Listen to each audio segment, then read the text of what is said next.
করব, আপনাকে দেখিয়ে দেবো, কিন্তু আমার বুথ দখল করিয়ে আপনি জিতিয়েছিলেন, কিন্তু তাও আমি মাথা নত করিনি আপনাদের কাছে জিতার লোভে, জেলা পরিষদের সদস্যর লোভে। তার কারণ মানুষের রায় মাথা পেতে নিয়েই আন্দোলন করে যাচ্ছি, দলের কাজ করে যাচ্ছি। দল আজকে আমাকে যে জায়গায় সুযোগ দিয়েছে, সেই সুযোগ আপনারা এলাকার মানুষ, আমি বকুল হিসাবে প্রার্থী নয়, আপনারা যারা এখানে উপস্থিত হয়েছেন প্রত্যেকেই মুর্তজা হোসেন বকুল ভেবে এই নির্বাচনটা করবেন, এবং আপনারা প্রত্যেকেই নিজেকে বকুল ভাববেন ভেবে ভোটটা করবেন। এবং আমাদের মুর্শিদাবাদ জেলায় 3টে যে সাংসদ আমরা প্রতিদ্বন্দ্বিতা করছি, 3টে সাংসদই যেন আমরা দিল্লিতে পৌঁছাতে পারি সেই ব্যবস্থা করবেন।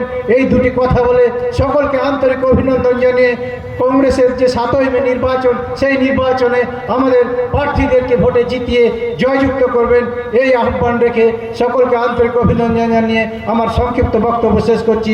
জয় হিন্দ, বন্দে মাতারাম, ইনকিলাব জিন্দাবাদ। যে বন্ধুগণ, আপনারা জানেন যে নির্বাচন মানে হচ্ছে একটা গণতান্ত্রিক অধিকার। নির্বাচনে দাঁড়ানোর অধিকার আছে, নির্বাচন প্রচার করার অধিকার আছে। আমাদের জননেতা অধীর রঞ্জন চৌধুরী আজকে তার কেন্দ্র থেকে নির্বাচন প্রচার সেরে ফিরছিলেন অফিসের দিকে, তাকে রাস্তায় দুষ্কৃতীরা হেনস্থা করেছে। এইরকম বার্তা আমাদের কাছে পৌঁছাতেই আমরা তড়িঘড়ি আমরা একটা বিক্ষোভ দেখিয়েছিলাম। এই বিক্ষোভটা খুব স্বল্প সময়ে ছিল।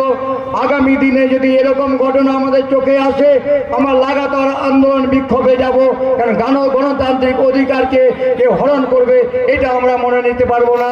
এই বলে এবার আপনাদের সামনে বক্তব্য রাখবেন, অনেকক্ষণ ধরে ধৈর্যের সঙ্গে আছেন আমাদের জননেতা, আপনাদের জননেতা অধীর রঞ্জন চৌধুরী।